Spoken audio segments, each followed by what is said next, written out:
All right, welcome to Bigger Than the Game with Deremy and Jose. We're doing our rewatch of the 74 AFC Championship game, Steelers at Raiders, and we're starting off in the second half here. It's 3-3. And Jose, we did it on our podcast, so everyone go to our podcast feed. We talked about these are two legendary teams, Yeah. built very similar. But the key is really what goes on in the line of scrimmage here for both sides of the team ball, for Pittsburgh and Oakland and their offensive and defensive lines, and that's really going to be the key on who wins this game. Yeah, absolutely. And, we talked about it in the podcast episode there. I mean, like you mentioned, and it's like, we talked about the key matchup going into this game was this great steel curtain front four against this great offensive line with Art Shell, Gene Upshaw, and Otto, I'm going to call him Otto Graham, Jim Otto. So it's like that key matchup. But the matchup that really is starting to take over this game is the Steelers offensive line against this Raiders defensive line. And you start to see the second half where the game starts to change a little bit. Yeah. Hey, look at that, Franco Harris. And just, people don't realize, too, just what Franco was like, right, as that big of a back. He's 6'2", 6'3", 230, but not really he could break a tackle, but he's a shifty, quick kind of back. And just how, unique Franco was for this era of, 70s football. Yeah, he was something different, to be that size and have breakaway speed. You see a lot of guys in this era that have the size, just maybe don't have the speed, or vice versa, right? Like Franco was such a complete back, and can catch the ball and can block, he can just do it all, and that's why, he's in the Hall of Fame. And we talked about it during that podcast episode again, Deremy, where this Steelers team, it's people think about, this great defense, and rightfully so, but how the shift in the organization and the shift in the winning is when this defense started to develop a little bit, but when Franco Harris came into town. Yeah, Franco came in 72 as a rookie, and it's no surprise that when he comes, he breaks out, and they go to the playoffs, and they get their first playoff win with the Immaculate Reception in franchise history. So really, I remember Mean Joe Green saying we didn't win before Franco, and we didn't win after Franco. Right. And they're just gashing them now, man. They are. And this offensive line has some great players. John Cole, a great lineman. Ray Mansfield was the old center that Mike Webster would replace. This O-line was really good. A lot of people kind of come at the 70s. We didn't get into the podcast, but a lot of people say, the Steelers in this group, and you see, some of these O-linemen got the big arms and stuff, that this is the group that kind of brought steroids into the NFL. So that has been thrown out by a lot of people, that these guys were the ones to kind of bring it in. But the Steelers O-line, very underrated too for this time, has some great players. This is Mike Webster's a rookie, but he's not starting at this point. He's not playing. No, he's definitely not playing yet. And obviously another Hall of Fame career, but this may be the one unit on this team that doesn't get talked about at all. You know what I mean? Except Mike Webster, everybody goes to this defense again. We talked about Franco Harris, these two wonderful wide receivers, and, all the conversations that's had with Terry Bradshaw, right? The good and the bad. And it's just the one unit where it was very consistent, maybe just a little underrated, was this offensive line. Yeah. And now in today's game, you're going for it on fourth down. Yeah. But they're a little above midfield at around the 40 or so they're punting. This is a totally different game here. Which I'm not opposed to it, to be honest with you. You know what I mean?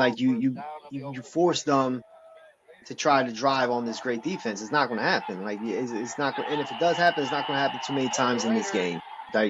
You force the team to go 80 yards or whatever it is. It was a touchback, but 80 yards, and when you have this great defense, it's not going to happen. No, absolutely.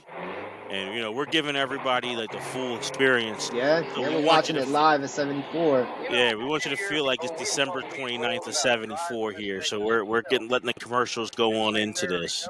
Yeah, typically we cut all this out, but we wanted to kind of give y'all to go out on the year, man, on a bang. We wanted to kind of really feel like we were back in '74. So this is like the original game footage. Like you'll see it kind of go in and out, and it's a little VHS-y, scratchy. That's fine. Like we wanted to really give us the feel here. But Deremy, at the same time, like we kind of jump into like what we've been watching, and again, like the game looked like it was going to be decided by this Raiders offensive line and what they were going to be able to do and kind of like try to run the ball and take a little bit of pressure off Stabler. But man, this Pittsburgh offensive line really took over this game, and this second half they really start to put their mark on this game, and you can see the final stats, man. Like you're looking at it right now. Here. Yeah, it's 144 yards to 23 there. So obviously it's a testament to Oakland, though, that they're still really in this game at this point, Right. third quarter, and you're getting outgained by that much on the ground. But here's what I want to look at, the Steel Curtain D, these men, and look at number 63 here going up against Gene. And see right there, Ernie Holmes is in there. Yeah. And he's going up against one of the great guards of all time in Gene Upshaw and Ernie Holmes. And they say when he would focus and his mind was right, he could be as dominant sometimes as Mean Joe Green. Yeah, look at that, man. Shedded 2 blocks. Made the stop, made the tackle, half tackle right there, credit.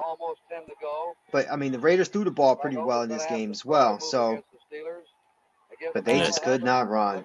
Like, it was inside, outside. They tried all type of ways. It just was not working today. And you're seeing he's running at just the names on this defense, right? L.C. Greenwood, a rookie, and the great Jack Lambert. You see Jack Ham is on the ground. Right, so you get past the D-line. You hit a hole. You're like, all right, like we're successful here. Then you got those 2 linebackers coming in and cleaning you up. And 3, because Andy Russell is Russell was great. good too, yeah. Yeah, he's a great player. I think you could make a case for him to be a Hall of Famer. I think he played on another team. He might be. And he really is the bridge. He's him and like a Ray Mansfield, guys who were there even before Chuck Noll. And I think that's a credit that he came in '63 and Chuck Noll cleaned house, which he had to do, but he kept Andy Russell. And I think people don't talk about it enough, but if I have a vote for the greatest linebacking core in NFL history, I'm going here. Yeah, and they can do it all, because again, like they didn't need to blitz often because you got guys like Mean Joe Green here pushing the pocket, and we talked about the other players on that defensive line. These guys, Lambert, Ham, Russell can stop the run, can blitz if they needed to. Lambert and Ham led the team in interceptions this year with 5. Like it was just these guys can do it all, man. And again, you have a young Lambert out here who to me makes the key play in the game later on in the game, where if he doesn't make this tackle, this game might be a different story for sure. But we'll get into that later in the 4th. And I think one of the keys was by another linebacker in Jack Ham with one of his interceptions. So that's key. I'm someone, Jose, and I want to talk about this Cliff Branch Mel Blount matchup too, 2 Hall of Famers. Yeah, Branch gave him the business here though, to me. But I think I'm someone. Jack Ham is better than Jack Lambert. Ooh. Okay. Oh, man, and I think Mel Blount, you can make a case greatest corner ever, honestly, for Mel Blount. Yeah. Changed the game. Yeah. But I think people will say Cliff Branch could give him some trouble at times, being that speed receiver. And we do see it on this drive. Yeah, he had him here. Like, drop that touchdown pass right there, man. Look at Madden telling him, like, young Madden. And Cliff Branch, John Madden used to say that Branch would always be next to him saying, I'm open. And Madden would say, the game hasn't even started yet. How do you know you're open? But Cliff Branch always, and he was open a lot too. But I want to go back to your Jack Ham, Lambert thing. Like, so you feel as though Ham is a better linebacker overall? Absolutely.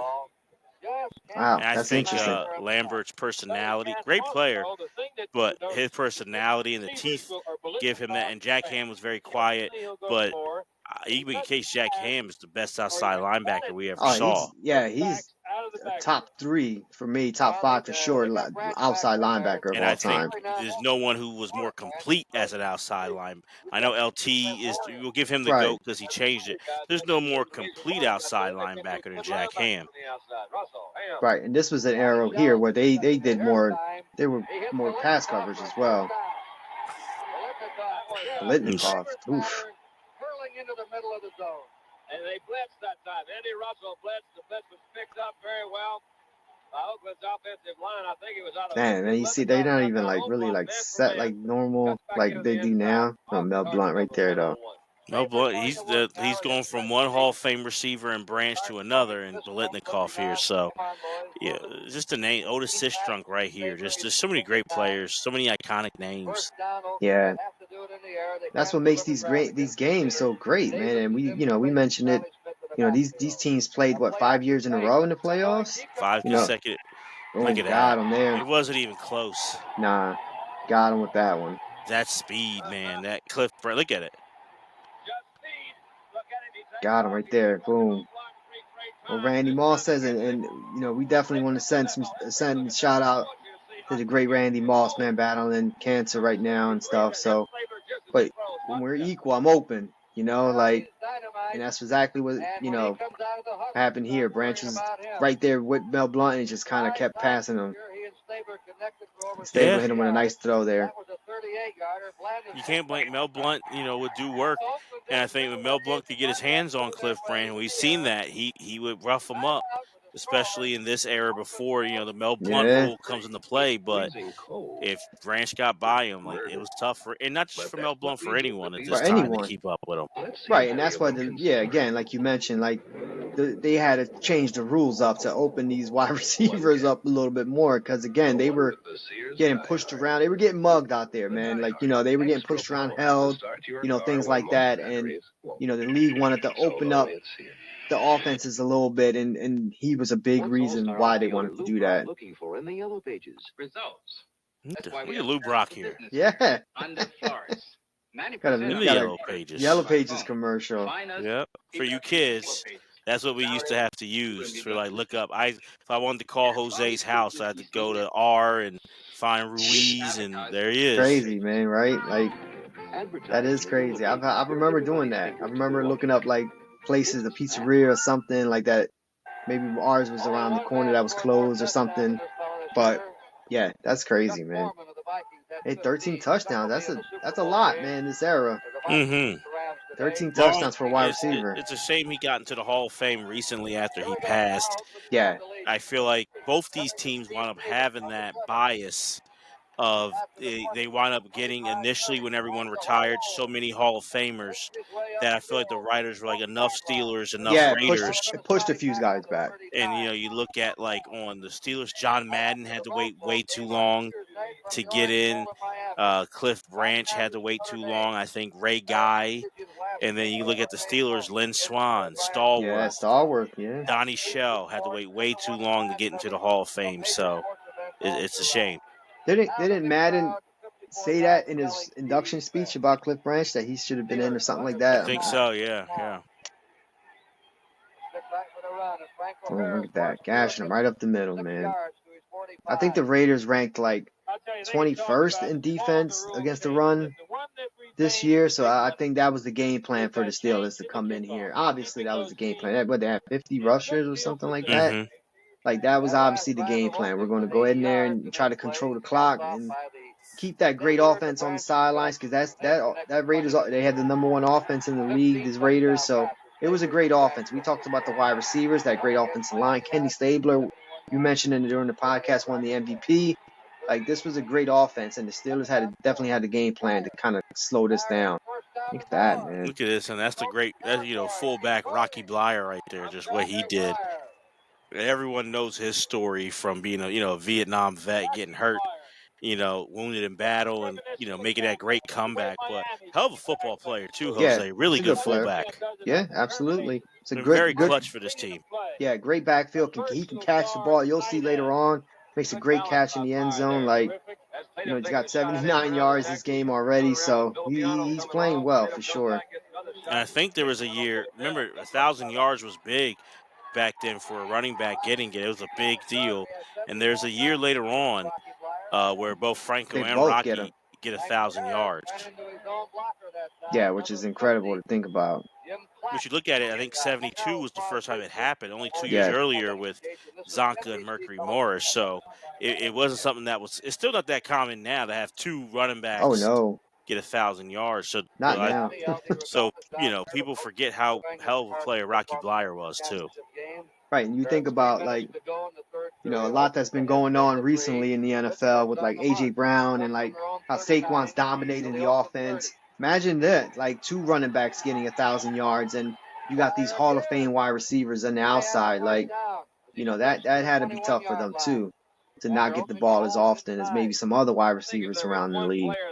Well, for this year, at certain points throughout the year, it was like Swan and Stallworth would come in like for 2 quarters, and then they put like Frank Lewis and the other receivers in for like the other 2 quarters. So just very different, like how this people thought back then. Like I imagine now, like you got two rookie receivers, and you put them in like second and fourth quarter. Like it's very different. Yeah, that trap is killing them, man, up the middle. Number 80. The man that tripped him up. That's the right tackle, Art Toms of the Oakland Raiders. And the Raiders do wind up, they wind up getting like, because they win the Super Bowl 2 years later. You'll have like a John Matuzak here. You got the great Ted Hendricks comes on board. Yeah. And I think, knowing the way Al Davis and Ron Wolf and John Madden thought, this probably wouldn't surprise me, like looking at what happened here. Yep. They had to shore up that run defense. Yeah, they were probably a little embarrassed about this game. They got pumped, you know what I mean, like up front, and that was not going to sit well with Madden for sure. But I mean, if y'all love Police Academy, yeah, that's Bubba Smith right there, man. So, which is another name because you think of him with the Colts, yeah, and stuff like that, earlier in the decade in the late '60s. But here they have Bubba Smith playing, and I think was Bob Brown on the offensive line. Maybe he wasn't. Did Bob Brown leave? This is 74, right? Yeah. So yeah, I don't know if he's on there. I got the roster up. He might have been gone at this point. Yeah, he's not on the team. So Bob Brown, but that'd be another Hall of Famer who they had playing at right tackle. So I think he probably just left, either 72, 73. Yeah, look at that. That place is packed, man. Yeah.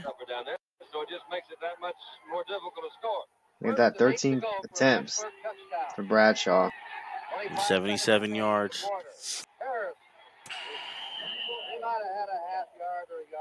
Man, look at that. Look at that footage. One thing you got to give Terry Bradshaw, too, is I would never call Bradshaw like one of the GOAT quarterbacks. Nah. I think he deserves to be in the Hall of Fame because I think that the Steelers would not have won without him. So he deserves to be in there. But I'll say this, and he said it later on after he retired, he could play in a big game. Yeah. And not just in later games where he had big numbers. I think, Terry Bradshaw, he called a great game. He called a great game. And I think he knew to, take the ball out of my hands. Not to turn it over, play smart. It shows, man, when you hear that term game manager and it has a negative connotation, I really believe it shouldn't have. Because we can see right here, Terry Bradshaw is being a game manager. And seeing that, hey, let's attack this defense with the run.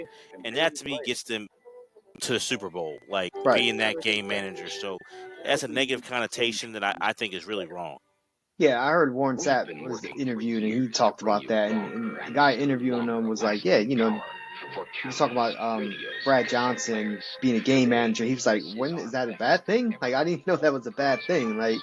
There's a lot of game managers out here, and he's right. You know what I'm saying? And a game manager doesn't mean you're just checking it down to the running back on third down. No, you're controlling the game, You're calling the right plays in this case here, and you're putting the team first. And he could have been out here calling, 40 passes if he wanted to, but he knows that's not the way that was going to beat the Raiders. But the way that they were going to beat the Raiders is by running the football, and obviously that's that's they're not beating them at this point of the game, but eventually that's going to happen. Well, let's look at it, right? Let's look at teams that won that you could say had game managers.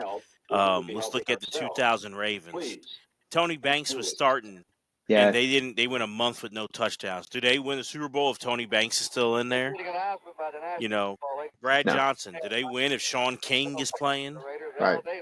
Tom Yeah. Brady in 01. Do they win if Drew Bledsoe was the quarterback the whole year? I don't think so. Yeah, I don't think so either. And then right here, God rest his soul, but if Joe Gilliam is the quarterback, are the Steelers here? I don't think so. So Yeah, I don't think so either. Take a guess. Right. Yeah, And that- I like that you mentioned, like, Joe Gilliam got the shot to take over, you know what I mean? Like, and win that job. And again, the game against the Raiders in Pittsburgh, where the Raiders shut them out, was a big eye opener, I guess, for Chuck Noll, where it was like, wait a minute, like they just scored 65 points, and against, a good defense, they came out and they got punched in the mouth, and they didn't survive that. Look at that, boom, right up the gut. big play here. Yeah. And this is a good thing right here to see because Franco Harris got blasted by what many of us would call the greatest running back ever. Jim Brown was very hard on Franco because Franco, if he was running on the sideline, he'd run out of bounds, and he's like, I don't like that kind of runner. Franco was close to breaking Jim Brown's record when he retired, and Jim Brown's like, I don't want Franco to do it. He was happy that Franco retired, and Walter Payton eventually did it. But if I'm watching this right here, Jose, that's some hard running that he's been doing. Yeah. Like, that Yeah. is nothing soft at all about what Franco. And I think that's respect to Jim Brown, but I disagreed with him when I heard him say it years ago, and I disagree with him even more now. Franco Harris is a tough running back. No, absolutely. And all these runs are right up the gut. You know what I'm saying? Like, and yeah, he's got some nice holes. That was a great hole right up the middle. He didn't even get touched, so he was in the end zone. But no, he's a physical player, man. Like, you know what I'm saying? He was just smart. Like, why take an additional hit if you're on the sidelines? You know what I mean? Like, just run out of bounds and then you just kind of survive a little bit more. He was probably thinking more the way the guys think now, you know what I'm saying, compared to what the guys, maybe like guys like Jim Brown used to think and try to run everybody over and just put more wear and tear on your body. Maybe that thought process, if he had that thought process, he plays a little longer, Jim Brown. You know what I mean? Like, I don't know. But, no, you can't. I would never look at Franco Harris as like, I'm not saying he was calling him soft, but I'm not looking at him that way. No, I think Jim Brown was calling him that. And I don't think Jim Brown should call him. He should have called him that, but he definitely has more authority to say it than you and I do. Yeah. So that's why it's a little bit different. But there's Donnie Shell, another Hall of Famer. Yeah. But I disagree with it, though, just big time. I'm glad we're watching this because Franco's known for the immaculate reception, rightfully so. But if you watch Franco Harris, man, just a great player, versatile player. Yeah, absolutely. Fun fact about Donnie Shell, I've met him many times because he was neighbors, lived right behind. They had a shared fence with my aunt and uncle in Carolina. So Nice. I knew Donnie Shell from when I can remember. I met him many, many times. I threw a Look at couple that. balls by accident in his yard when I would go down to Carolina. Yeah, by So, accident. At first it was, then it wasn't. Once I knew who he was. As a young kid, I'm like, he played for the Steelers. He won Super Bowls. I wanted to meet him. But very nice guy, Donnie Shell. They were neighbors with my aunt and uncle for a long time. Get that big Deremy Dove, bigger than the game, name dropping over here. Donnie Shell, I had no clue. I always knew he was good. Everybody say he was good, but then it's like, as you get older, it's like, oh, Hall of Fame consideration, and then he got it. Very cool. No, that's definitely a cool thing, for sure. Those two linebackers, boom, right there in the mix.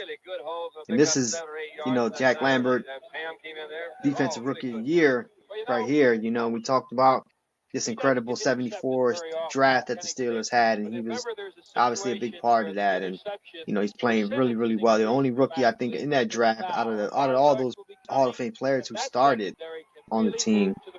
if I'm not mistaken. So, on this great defense. So, yeah, great player. Oof. He throws to the sideline and a flag down. Wow. That was Andy Russell covering on the play. Look at that. He was covering a wide receiver? Cliff Branch, right? Yeah. Flag was dropped in the Pittsburgh secondary. And this is Andy Russell in like his 11th or 12th Yeah, season, yeah. too. I think it's going to be against Pittsburgh. Illegal use of the hand. Look at that. They still call that back then. Yeah, just looking at this game, and then, we're looking at a game from 74, so obviously it's going to be a lot different from what they're looking like now out there, but this Raiders offense, man, was chucking the ball, and these guys were open, and it was just really good offense to watch. And again, I know they had a terrible time running the football, but in the passing game, they looked the part for sure. Well, let's see. Except this play, obviously, but Yeah, now Mel Blunt's not. He's going to try to. He got beat, so he's going to be making that correction. But we said on the podcast, there's no team in NFL history to have more Hall of Famers on one side of the ball than the 74 Raiders on offense. So that's incredible, man. Like in NFL history, you have all these guys who are in the Hall of Fame. yeah. That's just unreal. Yeah, it should have the number one offense, right? With all those guys, and obviously they did. So,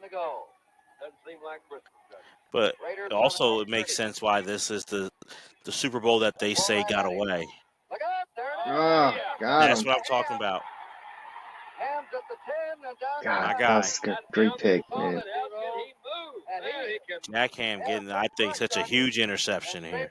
Yo, absolutely, because they just, Steelers just scored on them, and now they get the ball in their field. It's like possession, I think.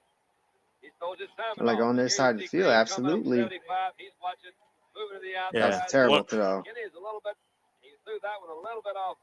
Yeah, sidearm, off balance. But look, it was a bad throw, but it's a great interception, though, man. Oh, yeah. And he was moving, too. They lucky he didn't take that to the house. One of the most underrated players in NFL history. Like, he's high on my list. Yeah, just overall, yeah. Him and Bobby Bell, I think, for so underrated. Is that on Dr. Death, Skip Thomas? I think so. Yeah, Terry Bradshaw smacked there. Yeah, but Rocky Blyer going for that deep pass. He cashed the ball, man. Mm-hmm. No, they're just walking in front of the ref. They don't care. No. It's not like now they got to step aside and make the call. And oh, yeah.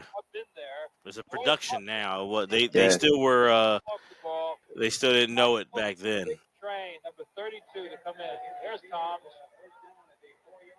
Man. Two great uniforms too, man. Yeah, I want to say that. Yeah, these uniforms. But I tell you though, a lot of times with these Raiders, minus like the see a hands game, you just watch. I've read so much. I've watched like clips. I've watched documentaries. But when you're just watching these Raiders, right, like that just looks like a team. Like they just look like a dangerous team. Like yeah, man. Like you don't want to mess with those guys. Like it's like they went to Attica and got some guys out of jail and were like, put on this uniform. Like they just look just rough. Yeah, it definitely played the part, man. Like it 100% did. And we mentioned it again on the podcast episode where it's like that stuck with them, even with teams that weren't like this and physical like this and tough like this. It was just the silver and black, like with that fan base and things like that, man. Like they were just a tough organization, I guess you want to look at. But I'll say it stuck with them until after the 2002 season when they lost to the Super Bowl to Tampa. To Tampa, yeah. I think all throughout, they had it. And then after that loss, I feel like that just – I won't even go with the tuck rule game. I think that Super Bowl loss is what really did it. Yeah, because they got pumped in that Super Bowl, They really did. But this Raiders defense is stepping up right here. They had that one, Red. Well, I'll tell you, that was everybody came there. It's just an off-tackle handoff. Yeah, this is a great play. Howell does get in there and trip him up first. You know, it's hard because we love John Madden so much. Everyone does, and what he did for the game. And he's an all-time coach. But should we be more critical of John Madden for what happened in this game as a head coach? I don't know. I mean, they just couldn't run the ball. You know what I mean? Like, and that's going to really make them one-sided. You know, boom! Look at that throw and catch, man, beautiful. That was a bullet. But yeah, to your point, I don't know. Like, that's a tough one for me. Like, 'cause I know Madden got that rap that he couldn't win the big one until they won the Super Bowl, but this one, I don't know. I don't know. 'Cause they were up for a little bit too. You know what I mean? Like, I know here Pittsburgh takes the lead, but I don't know. That's tough because they just could not run the ball on these guys. I just feel like they got overlooked. I think this is the one that I wouldn't get him for the other one. I wouldn't get him for 75 the next year, you know, when they go to Pittsburgh. But I'm just looking at they're a home favorite for sure. Yeah, home favorite, and also I'm not saying you can't celebrate after the See Your Hands game. Yeah, that was a big mistake. But then you remember, like, Phil Villapiano gives Madden the ball, and Madden holds up the football, and you know, didn't they carry him off? They might have. I don't know. I know they carried him off after the Super Bowl. Right. Oh, Miller time. Yeah, hard working steel guys. You know what I mean? Like, you gotta have a cold one after work. But yeah, this one here, you can't lose as favorites at home. You can't do that, especially to a team you already beat this year and blew out the year before, you know, in the playoffs. So, and I think the way, even though the game is close, like the scoreboard doesn't reflect the final score doesn't reflect how close this game is, but the way I feel like you should not have been dominant. Now, if the Steelers D-line outplays your O-line, okay, but they just dominated you, and I think that's like a negative. I don't know. I love John Madden. I know you do too. Everybody loves John Madden, and he's a great coach, but I feel like, you know, how different his legacy is, because I think whoever wins this is beating the Vikings. Yeah.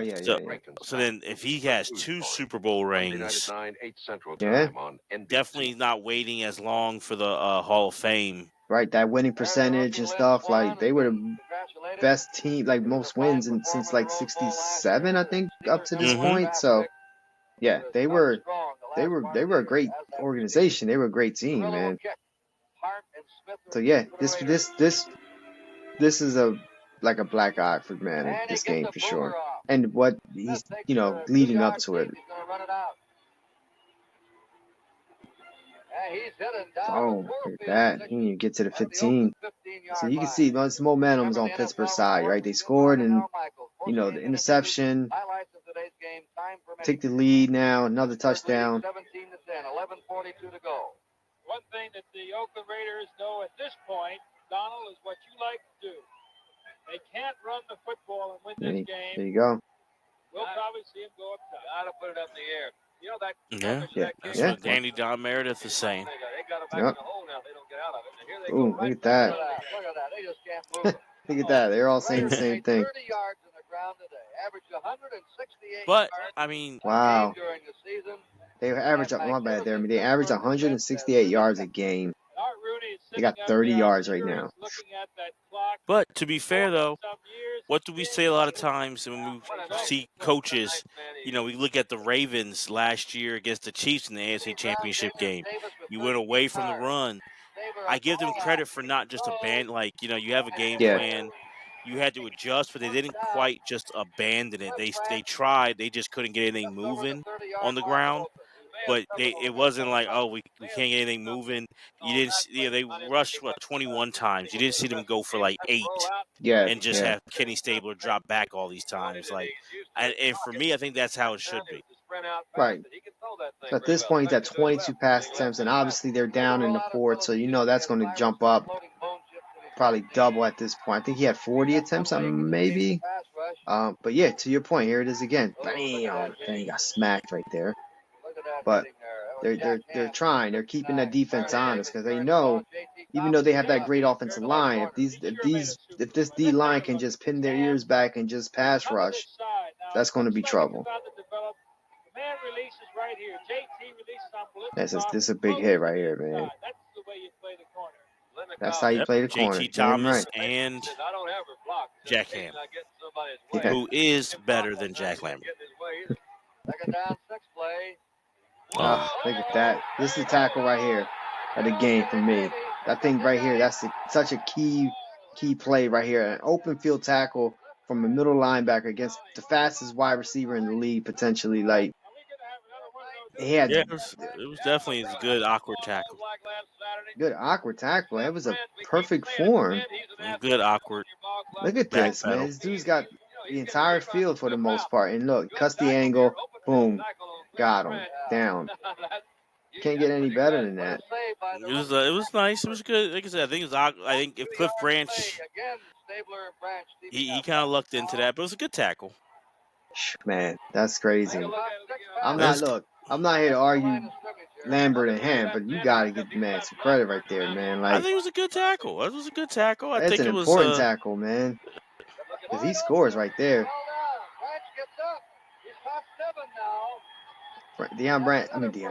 Cliff Branch had a good game, man. No, Cliff Branch always gave him trouble. I think the tackle was good by Lambert. It was. I just think I think he was lucky to get that tackle. Man, that's crazy. I'm glad he made it, but I think if Cliff Branch probably would watch that back, he could have got him on that one. I think it was.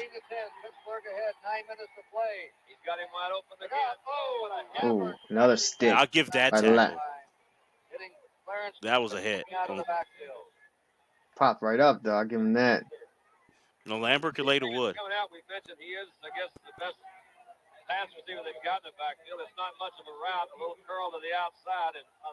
Damn. I'm surprised he held on to that. But that's the middle linebacker, man, covering a lot of ground out there. To this day, it's hard to believe he was able to pull it in. He's got the wide side of the field. This is a good drive, though, for sure. Like a good answer to that last touchdown drive. And then after throwing that interception. But they're doing it throwing, man. Like, I don't know. I hear you, like, keep running, but they're throwing on these guys, man. I'm saying to keep it honest, to not right. No, I get it. Back every play and throw it, like to keep it honest. Like I think it was definitely what everybody knows, even back in '74. You have to you have to throw it, but too many times I feel coaches throughout, not just in today's era, when something goes wrong and too quickly, it's not like Oakland's not down by 21 here. Right. It's still a close game. So many times the game is close and they will abandon the run, and then they're just dropping back every time, and then it's like, well, then you wonder why you lose. And I think this is key here, that they're throwing it more, but they didn't just abandon and give up on it. Yeah. They went against the all-time defense playing an all-time performance here. Yeah. They had, I don't know what that play was. Now they're down to a big decision, 4th and 4. 4th and 4. On the Pittsburgh 6.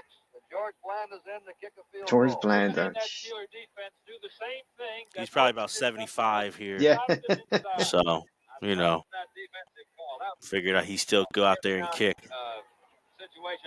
He played forever, man.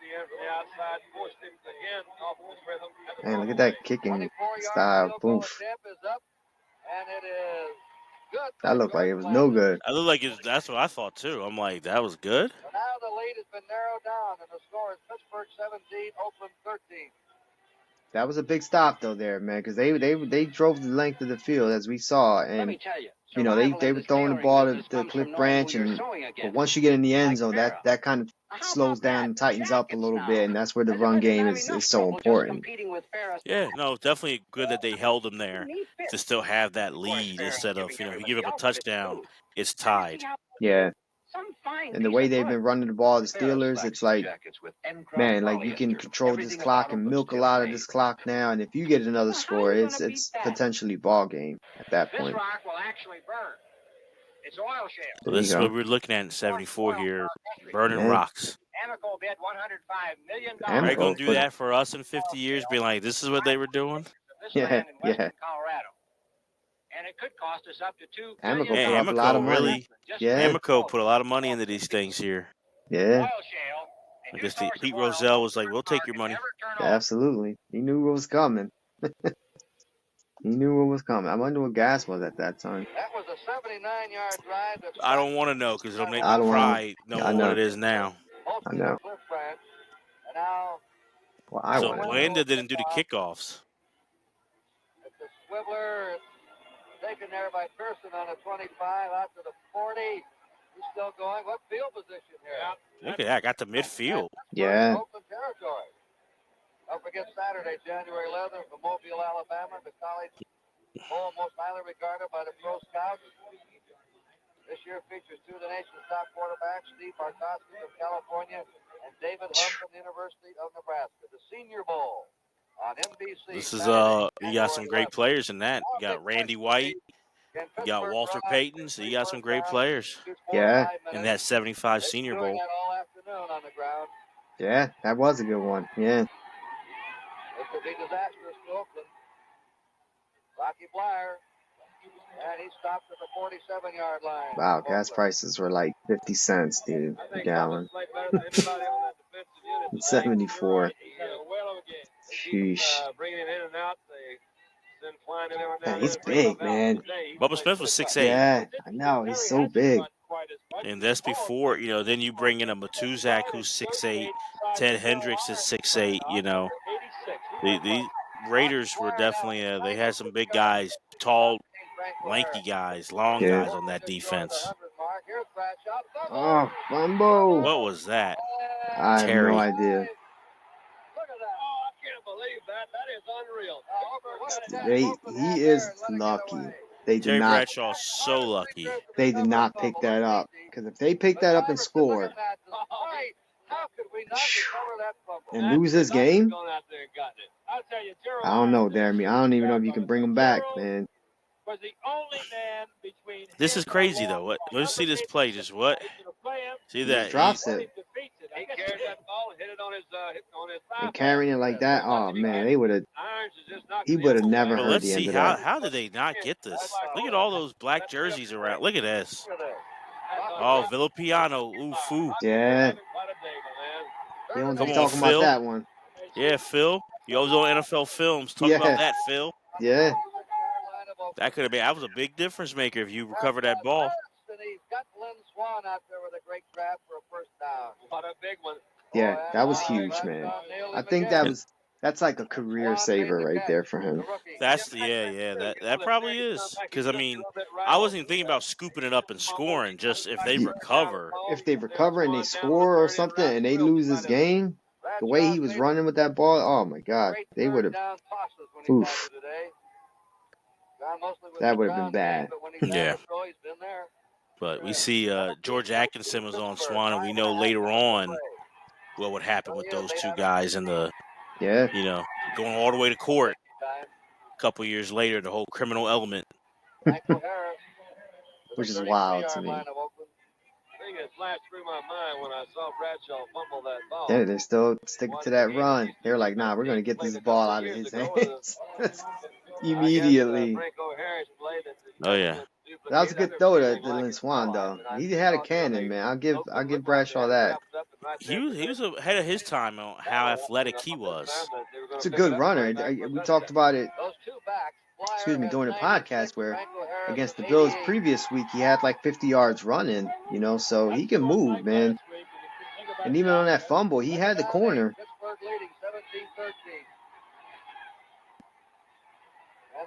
Man, I tell you what, though, man, underrated jerseys for me.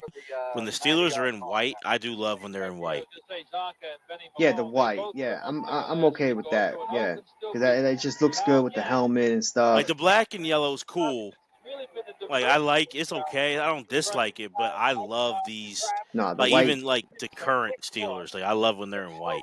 The white combination, it's a good one. That's what I'm saying. Like the two, like just iconic. real simple uniforms here, but are beautiful. Pittsburgh ahead by 4 points. And they bring the house now too. Well, he can move a little bit, man. He got an arm. That dude can throw, man. I'll give him that, man. Because that was a long throw right there. He threw that shit out of bounds. That would have made a great picture right into the trot. That was a good call by the Oakland defense, though, to go Yeah. after him. Yeah, they weren't just sitting back on him. It almost wet in the trombone. Mm-hmm. They're good. 17-13, the Steelers ahead, 3:50 to play. Call a timeout. Fine. And they handle it. I guess it makes sense. Yeah. Nah, it makes sense. I would have did the same thing. You would punt it? Yeah. Kicks it for the near corner. Let's see where he punts it at, though. And Dang, he just fouled in the end zone. Tell me. That was on the 1 yard line, and this dude comes all. Can't blame him.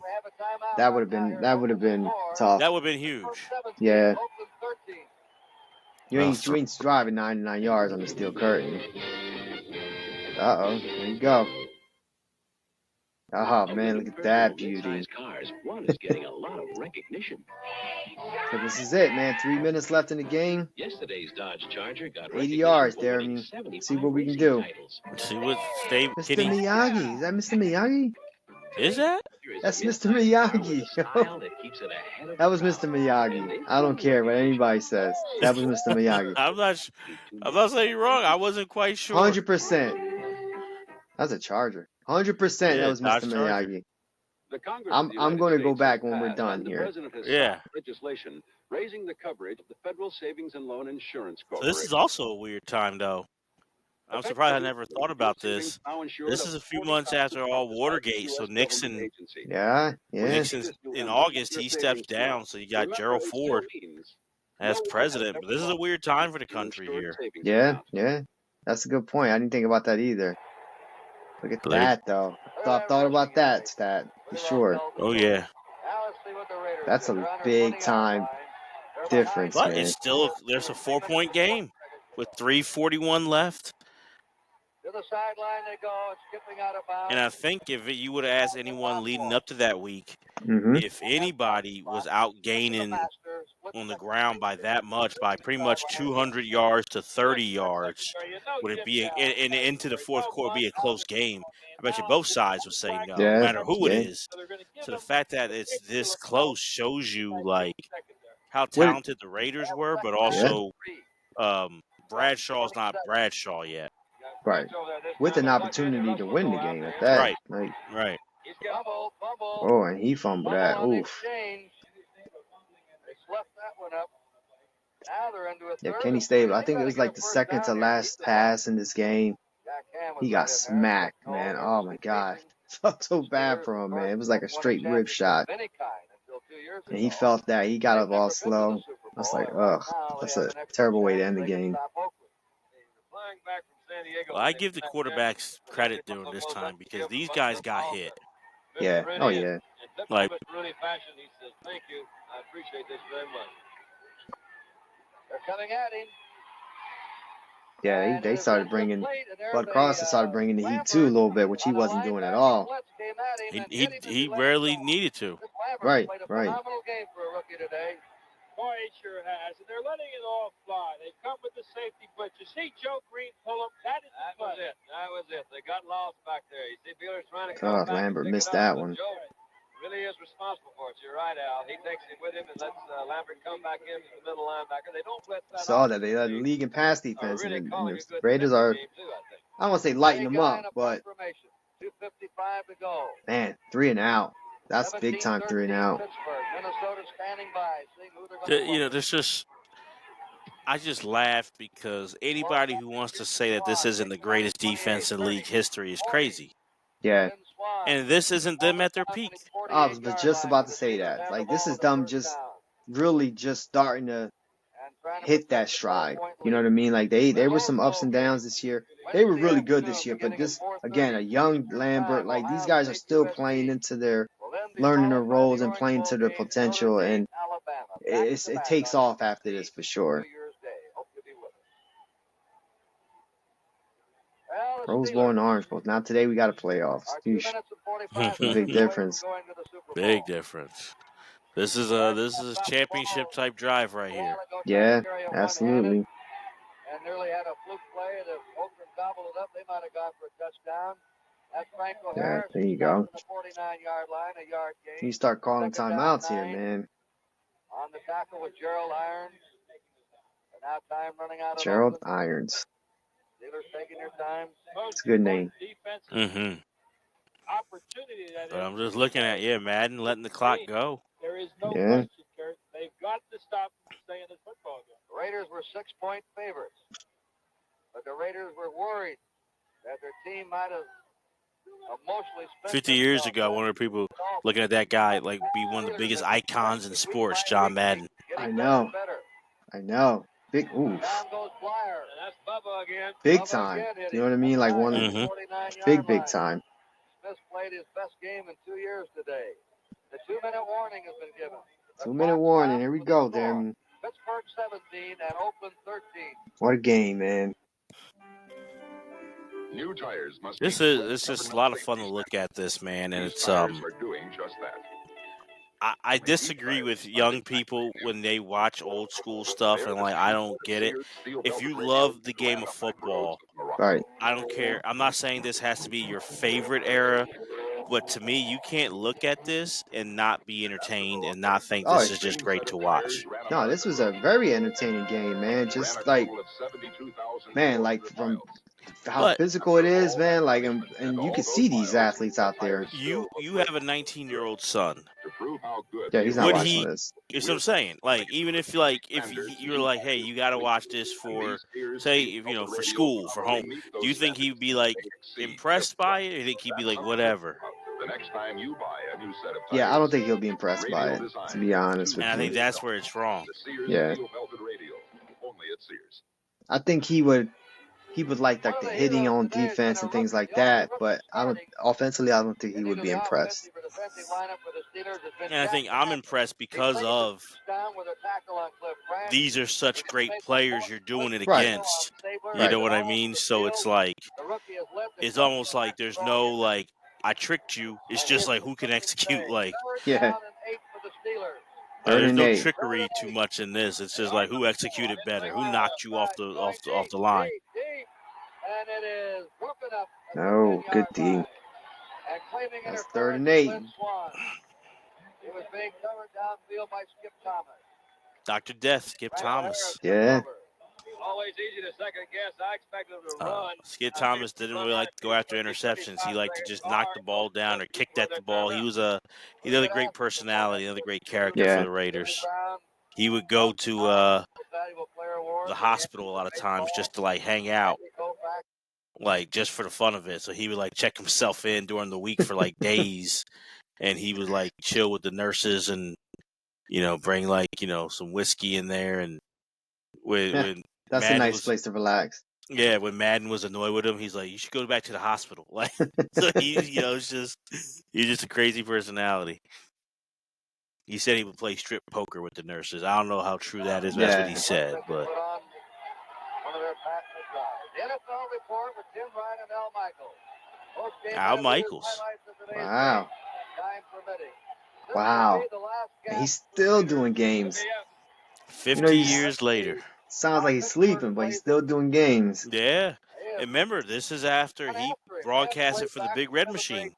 Yeah. So, man, what a career he's had. Nah, and that's why, like, people talk shit like that. He sounds like he's sleeping, like kind of what I'm saying, like, but nah, you got to give him. Look at that, boom, dang, he got nailed twice. But you got to give him respect for what he's done. And he got smacked there, though, man. Oh, yeah. I mean, where's the corner? Look how far they're playing Look, off one. They could have called that one right there maybe for a late hit, but they didn't. 8 for 1. That's big time. Yeah. splitting us off at 8 against Miami. Good Yeah, and see, that's the protection. thing. Like, that's a terrible sack right there, There's a man. flag down in the Terrible secondary sack on to J.T. take. Thomas. A flag on J.T. Thomas. Well, that's one they can be Wait, what's talking going about on for a here? long time. That It's a was flag thrown on from the JT. leg. Look at that. That was. Even throwing the hell out of here. Mm-hmm. Not on him, I don't think. I think it's on Thomas. Stapler got up slow, Kurt. Remember though, Well, that big they always say the Raiders were undisciplined but it just showed Pittsburgh was penalized more times than any other team in the league that year.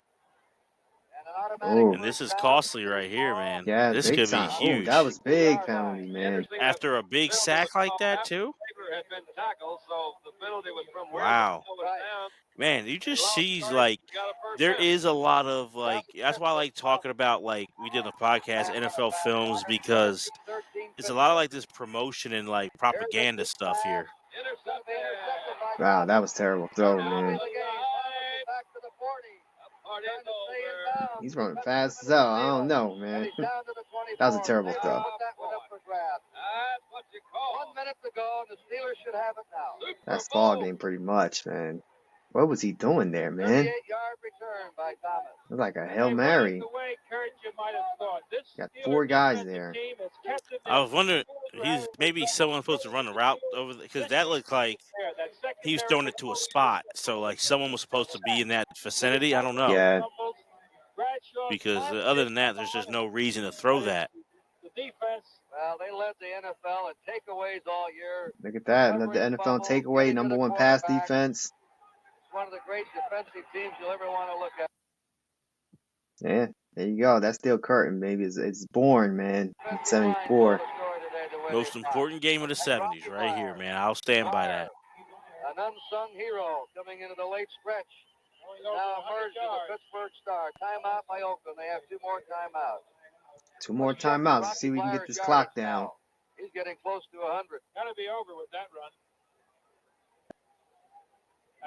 Are they both over 100 yards? I can check. Thought finished with 98. Okay. 99 yards for it. 99 yards. Yeah, Franco Harris finished with 111. You know, Joe Green had a quote. On 29 carries. That's a lot of carries. And then he finished with 98. Rocky Blyard. He says, you know, I really don't know. Most everything I've worked for in my life has never been some Look at that. Dwight White, you see, LC Greenwood just. Of getting there was always greater. He said, but I sure would like a chance to go to that Super Bowl and answer that question later. It looks like old Joe's going to have a shot at it. 52 seconds away. Tough luck, Kenny. You've been super all year, man. Well, it's the ground game of Pittsburgh that grounded out today. They dominated the line of scrimmage. Yeah, that's the game right there, Deremy. Right there, man. Look at that. Look at it. In a big game like this, I don't know if I've ever seen it dominated like that. Play Pittsburgh unless the Steelers. And it does matter who it's against too. It just does. It matters that they did that against this group here. I'd like to thank my spotter, Walter Connie. There goes Franco Harris. There it is. It's ball game. Pittsburgh's in the Super Bowl. The Steelers and the Vikings. Look at that, man. Steelers and the Vikings there. Yeah, they all thought Oakland and Miami was Super Bowl 8.5, and Pittsburgh said nope. What a great run. Good cut right there. Exploded up the middle. Punched in the back of his head. This cut, man, right? Right there. Yeah, and I'm glad they showed this replay, because I was going to ask you and wondering, did Oakland kind of like give up? But that was just great blocking once again by this guys up front for Pittsburgh. Like, you know, Franco had a great cut. They're right, but the blocking was amazing. Yeah, so that puts it to 24-13 there. I mean, that's pretty much it. 1 minute left. Yeah. So we're going to go ahead. Yeah, we're going to go ahead and. Great job by that guy. Oh, absolutely, man. I want to go ahead and stop sharing. He said, I've always been number 1. I'm sitting on the bench. I don't know what my future. Bam. Such a great game, man. And it's crazy, 50 years coming up on it, but I mean, we talked about on the podcast like it's one of, but was this the best rivalry in NFL history? Yeah, I think so. Again, like, we can point at a lot of divisional rivalries and stuff like that, but those great ones are created in the playoffs. Dallas, San Francisco, like all those great, great rivals, man. Like, you got to play in the playoffs, but it also has to be like kind of back and forth too. Like, you know what I mean? Like both sides have to win it. That's what happened with this rivalry, man. And again, we've been touching on it on throughout the podcast on this episode, man. Like the incredible talent, which was incredible. These both rosters were incredible. The talent on these, the coaching on both coaches were great. Front offices were great. Like it was just so like the intensity was so high on these games, man. It was just they brought out the best out of each other. And again, that's what a good rival does. This right here, I don't think it's unmatched. For it to be 50 years ago, you look at all those games year in and year out, year in and year out. They were either the best two teams in the league. Now, I'm going to remember it. I want Bigger Than the Game Nation to remember it because next month in January, when we do a rewatch of the 94 NFC Championship game, Yeah, I want to see if you still feel the same way when we look at those Niners and Cowboys in the 90s. I other want good, to, great rosters. You know what I mean? Like so Hall of Famers. we'll see in a month here Yeah, where you stand on it. But I hear you though. It's hard. So if you did flip flop, I wouldn't blame you, but I wonder if you'll still feel the same way. I probably would. You know what I'm saying? Like for sure. Because again, like there was so much greatness on this field. Now in '94, there was a lot of greatness too. I don't even think it compares to this. So we'll see. Well, that's next month, man. You know what I'm saying? Like I said, we talked about it on the podcast towards the end there. We got a lot of great stuff coming for 2025. It was great, Deremy, to end the year this way with such a great game and such a great topic with these two amazing teams, man. Absolutely. And we're going to 2025 with a lot of great content that we're excited right out the gate to give you guys. There's a lot of great things coming up in 2025 for our show on our podcast feed and on YouTube. If there's some suggestions or you have opinions on our episodes, on like this game or any other games from our archive, please let us know. You see on the screen here at Bigger Game Pod on Twitter/X and also at Bigger Game Pod on Instagram. Let us know what you think. We appreciate the feedback. Like, subscribe, all that good stuff. We want to thank you guys. Hope you all Yeah, have a happy holiday, a great new year. We'll see y'all in 2025. For the man, the myth, the legend, Mr. Jose Ruiz, I'm Deremy Dove. Thank you guys for watching Bigger Than the Game with Deremy and Jose. peace.